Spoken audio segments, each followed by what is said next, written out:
Paulo Guedes entrega finalmente proposta de reforma tributária, Fundeb aprovado na Câmara, bolsonaristas têm contas suspensas no Twitter e mais um governador fugindo do processo de impeachment.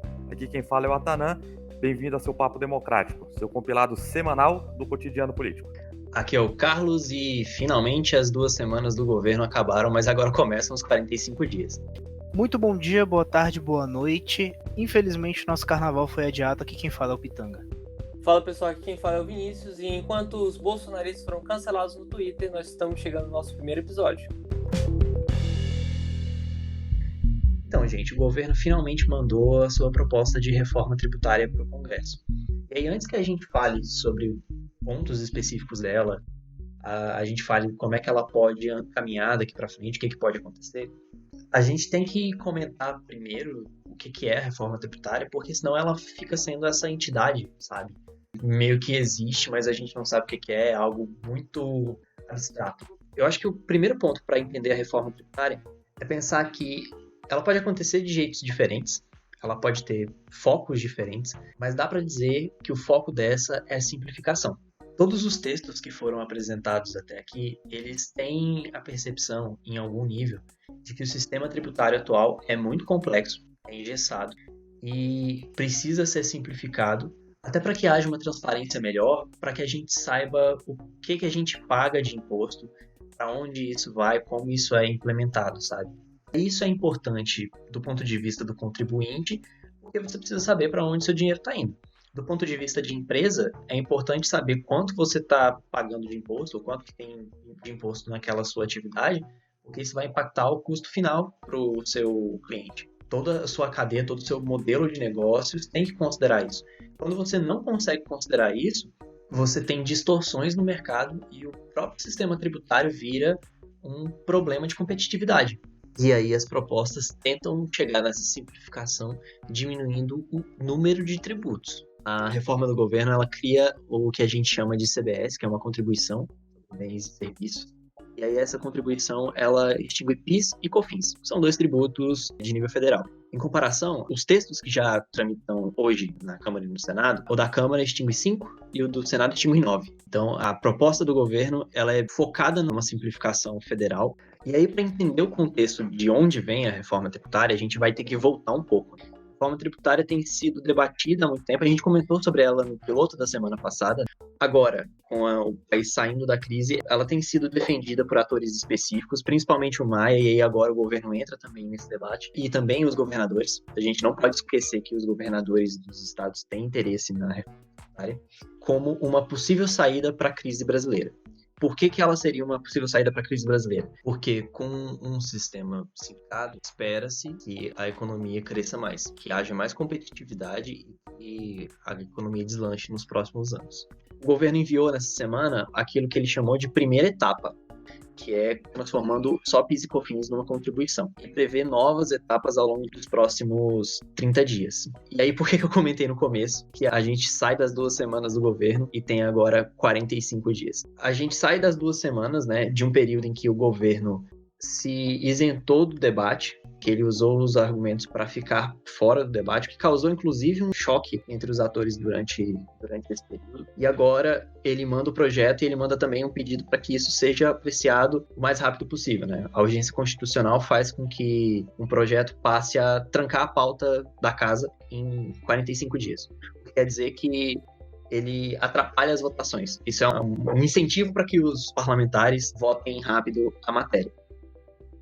Mas, Carlos, a gente pode perceber que a chegada do texto também trouxe algumas críticas. Algumas entidades aí, alguns setores produtivos, parlamentares também, tiveram algumas críticas à proposta que foi apresentada, né? Eu acho que eles imaginavam uma proposta um pouco mais arrojada, um pouco mais completa. Eu acho que muito parecida já com as PECs que tramitam, né? A 45 e a 110. E eu sei que, devido ao tanto de tempo que demorou para esse texto chegar no parlamento, eu acho que até é compreensível que os atores tenham essa percepção, né? Que eles imaginavam realmente um texto que fosse ser muito complexo, muito arrojado e diferente daquelas propostas que foram apresentadas no passado. Mas assim, tem um ponto aí que lá em outubro, Tostes Neto, que é o secretário da Receita Federal, que é um dos atores que tem tocado a pauta. São 2 nomes essenciais, o Tostes Neto hoje e a Vanessa Canado, que é uma assessora especial do Ministério da Economia. São os 2 que estão tocando efetivamente essa agenda. Ele deu uma entrevista E ele detalhava lá em outubro que a proposta do governo teria 4 fases. Lá em outubro, sabe? Antes da pandemia, antes de tudo. E aí essas 4 fases, elas foram mal ou bem ali mantidas, assim, no geral. Então, assim, a gente hoje tem 4 fases. Essa primeira apresentada agora transforma PIS e COFINS na CBS, nessa contribuição. A segunda é transformar o IPI, que é um imposto sobre produtos industrializados, em um imposto seletivo. Então, ele seria aplicado sobre produtos específicos, sei lá, bebidas. Quero desincentivar que as pessoas bebam, eu vou aumentar o preço com um imposto específico. Terceira, uma alteração no imposto de renda, tanto para pessoas jurídicas quanto para pessoas físicas. E aí, no final, a desoneração da folha. É aceitável, é normal que os setores agora se manifestem, porque assim, qual é o argumento do governo para que a reforma seja apreciada? Qual é o ponto para falar que ela é realmente importante? O ponto é que a carga tributária é focada ela é maior para alguns setores do que para outros. Como a gente está no momento de crise, você não pode considerar baixar a carga tributária, crise fiscal. Tá todos os estados quebrados, a União quebrada, não pode abaixar. Então, você tem que reorganizar, rebalancear ali a carga tributária atual. Para isso, a ideia é tentar estabelecer uma alíquota base, né, que vai ser a CBS, que vai incidir sobre todo mundo. Isso é, inclusive, o mote do governo, que é se todo mundo paga menos. Só que você vai ter setores que tinham alíquotas mais baixas que vão ser prejudicados porque eles vão ter um aumento efetivo de carga tributária. Vão ter mais imposto ali em cima das suas ações. Talvez essa seja, inclusive, uma estratégia do governo para considerar a última fase. A última fase prevista do governo é a desoneração da folha. Desoneração da folha quer dizer que você vai deixar de cobrar tributos em cima da folha de pagamento, tanto da parte que a empresa paga, quanto das pessoas. A gente recebe nosso salário no fim do mês, tem lá os descontos. Mas a ideia é que a desoneração da folha, ela torne mais barato para as empresas que são focadas em pessoal, sabe? Sei lá, uma escola tem muito mais pessoal do que tem cadeia de produção, por exemplo. O mesmo acontece basicamente quase toda a cadeia de serviços, né? Ela é bem intensiva em pessoas. Por que eu digo que isso pode ser uma estratégia? Porque os setores que foram impactados, eles já estão se movimentando nesse momento para reclamar da reforma, para dizer que a reforma é ruim. Você tem setores que se movimentaram e reclamaram, e você tem setores que estão defendendo que, com isso, é essencial que haja uma desoneração da folha. Então, talvez a conta política que o governo faça nesse momento é de que, mandando isso em fases, eles conseguem aumentar a pressão agora sobre os setores, para que esses setores aumentem a pressão para que a desoneração aconteça. Porque a desoneração lá no final, ela é muito complicada porque ela vai depender de arrumar dinheiro, né? Arrumar capital, que é um negócio que o governo tem tentado buscar e tem tentado buscar com a possível CPMF. Então, esse parece ser o cálculo político assim apresentado pelo governo até aqui. Sim, e falando em cálculo político, Carlos, acho que pela tua fala fica evidente que o tema é muito complexo, tem muitas nuances e tem muitos interesses envolvidos, não só dos parlamentares, do próprio Poder Executivo, que está tocando essa pauta, mas também do setor produtivo e, em certa medida, também dos cidadãos que pagam impostos. E isso dá o tom do quão vai ser complexo a tramitação da reforma tributária no Congresso Nacional. Existem alguns pontos que, de alguma forma, facilitam esse processo, que é, foi estabelecida uma comissão mista, e essa comissão mista ela vai retomar as discussões nas próximas semanas em relação à reforma tributária, e isso vai facilitar a tramitação conjunta do projeto apresentado pelo governo federal. E um segundo ponto, tanto o presidente Rodrigo Maia, o presidente da Câmara Rodrigo Maia, quanto o presidente do Senado, Davi Alcolumbre, têm interesse na pauta de reformas. Então isso, de alguma forma, contribui para que esse debate seja posto no Congresso Nacional e, de alguma forma, consiga consensuar tantos interesses que estão envolvidos na reforma tributária. Sim, um ponto que a gente precisa destacar sobre a comissão mista, rapidinho. Primeiro que a gente tem a previsão de que ela volte na semana que vem, na quinta-feira. Já tem a previsão também de que o governo vá à comissão para comentar sobre os pontos desse texto que ele mandou. E destacar também que essa comissão ela é basicamente política e é dela que aparentemente vai sair o texto que vai ser votado, né? Sem entrar em tecnicidades assim, depende muito do que vai ser apresentado pelo relator, pelo cara que está juntando os textos e está pensando nisso, que é o deputado Aguinaldo Ribeiro. Então, Carlos, perfeito o seu ponto, e só reforçando também algumas questões que podem, de alguma forma, impactar nesse processo de tramitação da reforma tributária, né, em relação a questões conjunturais. Né? A gente tem eleições municipais que ocorrerão em novembro, elas foram adiadas, e como o Pitanga muito bem trouxe no nosso episódio piloto, que vale retomar aqui, muitos deputados concorrerão às eleições municipais. Né? Há um levantamento rolando que diz que cerca de 120 deputados provavelmente concorrerão às eleições em novembro, né? Então, muito provavelmente eles vão ter que se envolver em campanhas e isso vai dificultar colocar e vai gerar lentidão na pauta legislativa. Acho que um outro ponto também que vale trazer é em relação ao número de projetos que estão em tramitação no Congresso Nacional e que, de alguma forma, tem certa importância. O próprio caso do Fundeb, que a gente vai discutir logo mais, que vai passar para o Senado, a Lei de Diretrizes Orçamentárias, também que será votada este ano, o Orçamento da União e a Renda Brasil, que muito provavelmente pode ser enviada pelo Poder Executivo para que seja apreciado na Câmara e no Senado.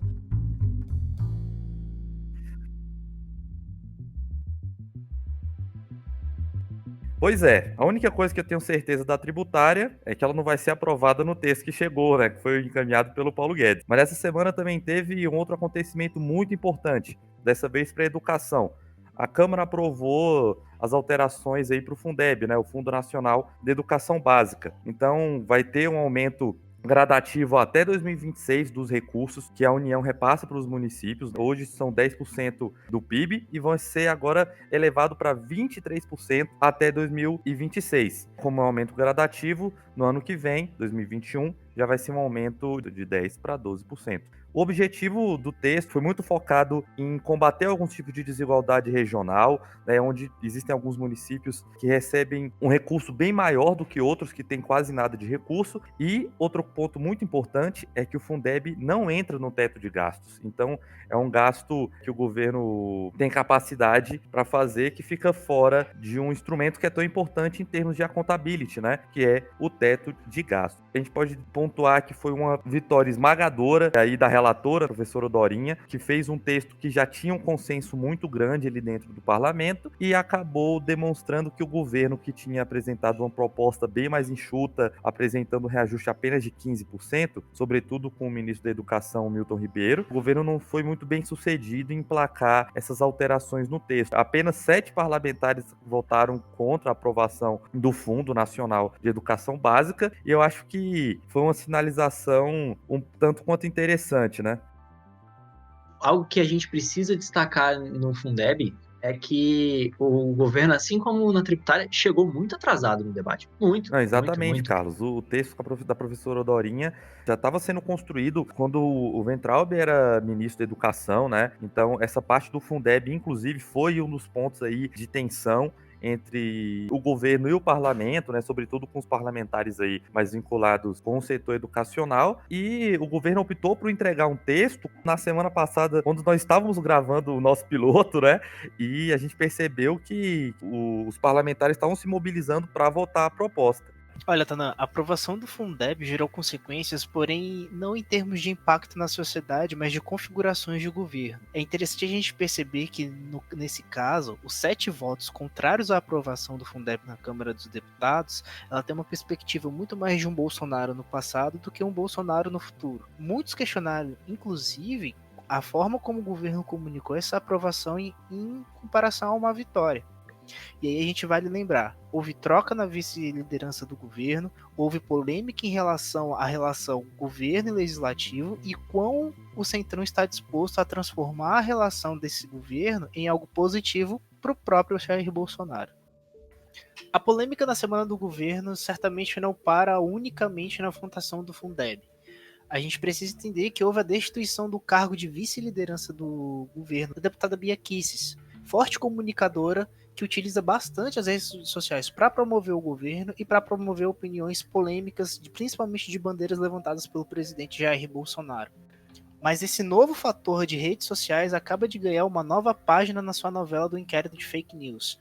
Contas bolsonaristas suspensas. E aí para você, Vini, é censura ou é apenas as regras do jogo? Pitanga, antes de comentar especificamente sobre a suspensão dos 16 bolsonaristas no Twitter, eu gostaria só de retomar esse ponto da Bia Kicis e trazer uma questão, né, que a gente até comentava nos bastidores. Primeiro, aparentemente, a decisão do governo Bolsonaro de destituí-la do cargo de vice-liderança é uma represária à forma como foram conduzidos os processos de votação daqueles que se colocaram contrários à aprovação do Fundeb na Câmara, então a Bia Kicis, entre outros deputados.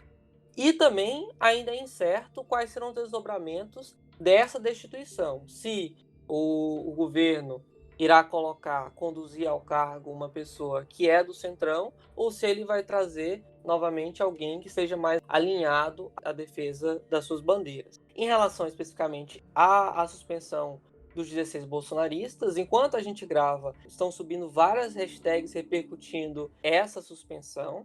E, de fato, é um tema problemático, é um tema que vai ter outros capítulos, até mesmo questionamentos em relação à plataforma e à forma como eles conduziram essa suspensão. Entre as pessoas que foram alvos dessa suspensão pelo Twitter, a partir da decisão, da determinação do ministro Alexandre de Moraes, foram pessoas como o Alan dos Santos, o Bernardo Custa, que são jornalistas e que têm portais de notícias mais vinculados às bandeiras bolsonaristas, e também o empresário Luciano Hang. E sobre isso, vale comentar um pouquinho sobre esse ecossistema bolsonarista, né, que não envolve somente esses 3 comunicadores e os demais 13 que foram alvos dessa suspensão. Então, entre essas pessoas que orbitam em torno do governo e que são aliados a essa proposta bolsonarista, tem outros portais como o Jornal da Cidade Online e também tem outras plataformas que eles atuam, né? Então, Instagram, Facebook, Parler, além do Twitter, como eu comentei, e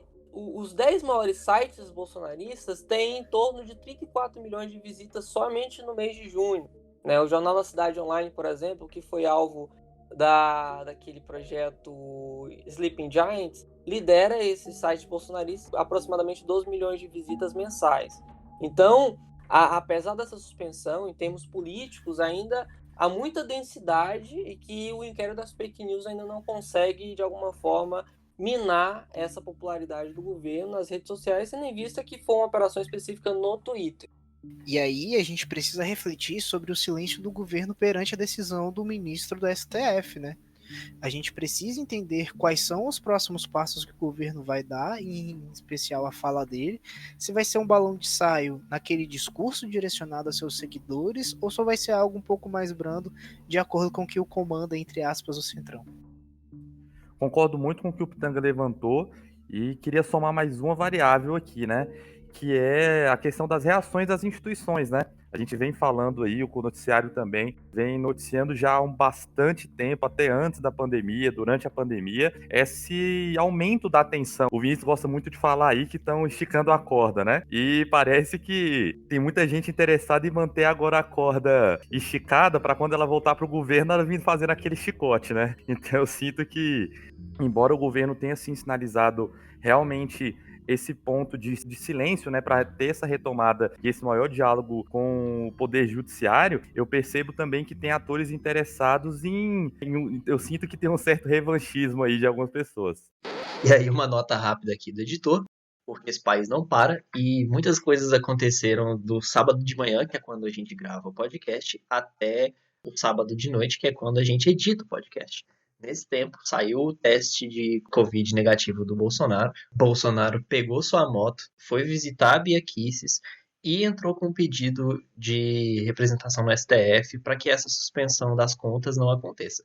Então, eu vou deixar vocês aqui com um comentário do Vinícius sobre alinhamento automático, que é realmente importante para entender, mesmo nesse contexto, mesmo depois que o governo posiciona em certo nível a favor dessas contas que foram derrubadas, para entender quais são os possíveis riscos de um alinhamento automático desses atores. apesar da suspensão não diminuir tão massivamente a densidade da atuação bolsonarista nas redes sociais, vale trazer alguns pontos muito importantes na discussão sobre a participação das pessoas mais, digamos assim, essa ala mais extrema dos aliados do governo, né? Que o jornalista Pedro Doria muito bem falou em um dos fios que ele trouxe no Twitter, né? Que é a discussão de como que os bolsonaristas mais extremados eles podem se reposicionar no jogo, no xadrez. Então, eles têm uma outra opção, por exemplo, eles podem se desvincular do governo, eles podem se colocar de forma mais forte contra o governo. É uma discussão que nos leva a crer que não, justamente porque eles não têm uma outra opção de posição no jogo a não ser se manter aliado do governo, mesmo quando o governo de alguma forma se coloca menos disposto, o governo, no caso, Jair Bolsonaro se coloca menos disposto a defender suas bandeiras, a defender suas causas em momentos a qual eles são atacados pelas instituições. E aí, gente, essas reorganizações de poder, né, essas interações entre os atores, elas têm, de certo modo, dado algum nível melhor de governabilidade para o governo, né, de conseguir conduzir ali algumas pautas. Mas isso é importante para perceber que governabilidade gera também boa aprovação do eleitorado. E aí a gente pode ver isso com a nova pesquisa que saiu da XP, né? A aprovação do governo Bolsonaro tem subido também por conta do auxílio emergencial, e é algo que a gente não pode deixar sem comentar aqui hoje. De acordo com a pesquisa de XP, por mais que seja pequeno, o governo teve um crescimento na sua avaliação e uma diminuição na sua percepção de quão ruim ou péssimo ele é. É um crescimento pequeno, bem pequenininho mesmo, cerca de 1%, mas querendo ou não já traz destaque, principalmente com um novo governo, uma nova mentalidade, uma nova mudança e principalmente uma nova aproximação com o centro político brasileiro. Então, pessoal, eu tive acesso ao relatório completo e duas coisas me chamaram muita atenção. Primeiro, é o aumento do percentual de ótimo e bom na região Nordeste em comparação às demais regiões do país. Então, de abril para julho, o percentual de ótimo e bom vindo do Nordeste pulou de 15% para 24%. E, de alguma forma, já dá para criar uma certa relação entre esse número, esse aumento percentual, e o impacto do auxílio emergencial. Um outro ponto também que vale destacar em relação à pesquisa XP é em relação a uma pergunta específica da pesquisa, que é: quem é o maior responsável pela situação econômica atual? Nos últimos meses, o governo Bolsonaro estava sendo colocado como o principal agente nessa situação econômica, né? Então, as dificuldades relacionadas à pandemia. E o que se enxerga na pesquisa de junho para julho é que essa participação do governo como o maior responsável pela situação econômica tem diminuído e outros fatores têm aumentado. O critério outros fatores pulou de 14% para 25% e o governo Bolsonaro pulou de 24% para 19%.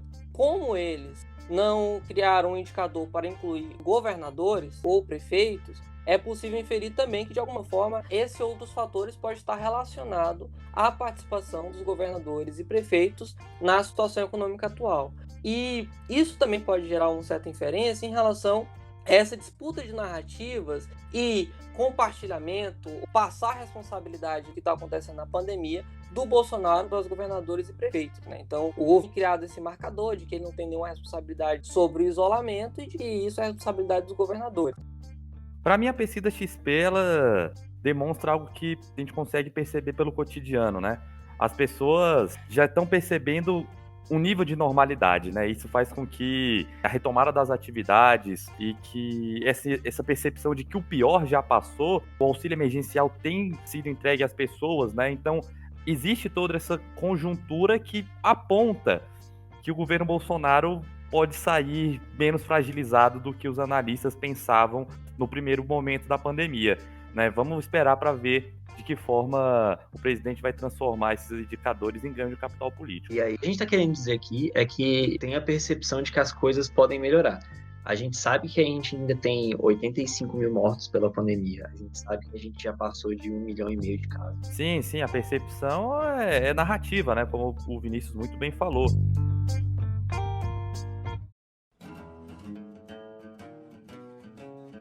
No último bloco, a gente falou bastante de capital político a nível federal e vale a gente focar um pouco mais agora em estados e municípios e falar também sobre as disputas que estão acontecendo, em especial em Santa Catarina, onde a Assembleia Legislativa do Estado decidiu abrir processo de impeachment contra o governador. O governador Carlos Moisés, que é do PSL, que outrora era aliado do governo e atualmente anda trocando farpas com o presidente Jair Bolsonaro. Vini, é importante lembrar que a gente precisa das regras do jogo, e de acordo com o regulamento interno tradicional da TV brasileira, a cada terceiro fator gerado, alguém tem direito de pedir uma música. Então chegamos ao terceiro processo de impeachment aberto, dessa vez no sul do Brasil, contra o governador de Santa Catarina, o senhor Carlos Moisés. O governador, a vice-governadora e o secretário de Estado da Administração estão sendo indiciados por crime de responsabilidade, por causa da concessão de um aumento salarial aos procuradores do Estado, por meio de uma certa verba que seria paga a eles. E aí a gente precisa entender que a partir do momento da abertura, o governador do estado tem 15 dias para se manifestar e apresentar assim uma representação à Assembleia Legislativa, que durante esse período de 15 dias vai constituir uma comissão especial que vai analisar o caso. Então a comissão ela tem um parecer, e se a maioria do plenário achar que sim, o governo É afastado. Pitanga, eu lembro que você fez uma coisa muito interessante que eu gostei quando a gente estava falando do Witzel, que era a questão de se ele tem apoio ou não do parlamento. Como que é isso pro governador de Santa Catarina? Ele tá na pindaíba também? Ou tá mais tranquilo? Nesse caso geral, o processo de impeachment ele não era o único que foi aberto, né? Haviam outros 5 processos de impeachment também tramitando. A gente também precisa pontuar que na Assembleia Legislativa está findando o prazo da apresentação por parte da CPI dos respiradores de algum parecer ou de algum posicionamento em relação à compra desses respiradores por parte do governo. Durante as oitivas, isso é, durante os questionamentos e as perguntas aos convidados, houve muito bate-boca e muito constrangimento ao governo. E vale também a gente destacar o porquê que o processo de impeachment em Santa Catarina é tão importante para a gente entender o que está acontecendo no Brasil e as alianças entre o governo federal, né, entre o presidente Jair Bolsonaro e os demais governadores. O governador do estado de Santa Catarina, o governador Carlos Moisés, é do PSL e outrora foi aliado do governo Jair Bolsonaro. Atualmente eles têm trocado farpas. E nessa troca de farpas é interessante ressaltar que a vice-governadora Daniela Rainer tem sido defendida por aliados do governo, especialmente a deputada Carla Zambelli. Então é interessante entender esse jogo de xadrez e como esses membros têm se posicionado. E, inclusive, vale ressaltar também que o governador Carlos Moisés e a sua saída, de alguma forma, desse grupo de aliados do governo Bolsonaro é um entre outros governadores ao redor do Brasil que, no momento da pandemia, acabaram se afastando do governo Jair Bolsonaro. Exatamente, Vinícius. E vamos lembrar, né, que o primeiro local aí onde estava todo mundo pensando que a pandemia já estava sendo muito bem enfrentado, que foi até o primeiro estado que retomou as atividades, foi exatamente Santa Catarina. Então, a gente pode perceber que, em termos legislativos, a conta sempre chega aí. Vale destacar que a realidade da pandemia ainda toca as decisões aqui no Brasil, e aí a gente precisa ver qual é o tamanho disso. São Paulo acaba adiando o nosso querido carnaval já para o ano que vem, e além disso, há o comunicado por parte da equipe organizacional de Fórmula 1 que o GP do Brasil seria cancelado. Vale também destacar que a filosofia do mestre Jack Chan em tirar o casaco e botar o casaco chega a Belo Horizonte sobre a abertura e o fechamento de bares e restaurantes, uma vez que as decisões no âmbito judiciário acabaram resultando no fechamento dos bares no quadro da pandemia. Também vale destacar que nem só coisas ruins chamaram a atenção. Para aqueles que gostam de futebol, a volta do Campeonato Paulista aconteceu também nessa semana, e essa semana iniciaram os testes da vacina chinesa em São Paulo, vacina essa desenvolvida com o Instituto Butantan. E agora que a gente conseguiu falar de tudo, ou quase tudo que aconteceu de importante na semana, exceto a vitória do Corinthians, vamos jogar os búzios na mesa e falar o que a gente espera da próxima semana. Diz aí, Vinícius, além do teu time não classificar para a próxima etapa, o que você acha que vai acontecer no cotidiano político? Infelizmente o Corinthians provavelmente não vai ter que estar classificado, mas segue a vida. Eu acho que vale destacar a próxima semana a discussão sobre o pacote de reformas, né? O Maia cobrou no final da semana do envio de outras reformas por parte do governo, então estou na expectativa de como isso vai se desdobrar. E, obviamente, também tem um destaque em relação à reforma tributária. Então, gente, eu vou chocar 0 pessoas e o meu destaque, né, o que eu tô ansioso para ver a semana que vem é exatamente como vão ser os debates da tributária, né? Ver aí como vai ser essa reunião que foi chamada para quinta-feira, ver como os setores vão se organizar daqui até lá e acompanhar os desenvolvimentos aí dessa matéria que é levemente complexa e quase ninguém vai querer dar seus pitacos.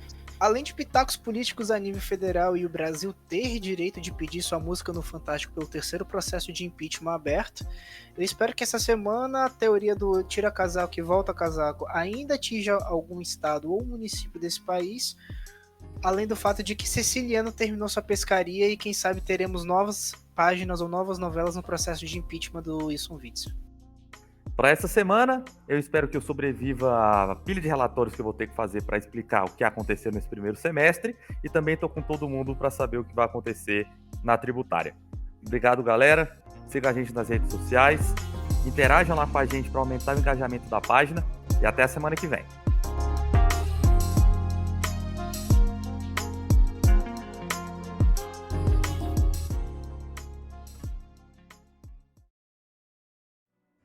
A gente tá vivendo num momento muito louco, né? Porque sabe como é que a gente tem certeza que a tributária que a tributária é prioridade pro governo? O governo alterou agora o fundo do Twitter. Gostei do Se vocês marcador. entrarem lá agora, ele tem um fundinho escrito reforma tributária. Tem aquele mote, inclusive, né? Que todo mundo paga menos. E... Moleque, corte a minha fala e coloque, entendeu? Corte a minha fala, porque isso tem que entrar no podcast. É sensacional. Que a gente leu o futuro da política nos buços, é isso. Né? Exato, o Boninho adora essa. Caralho. Ô, Vini! O bicho acha que é o Carlos Alberto que vai ouvir isso aqui, pô, da Praça é Nossa.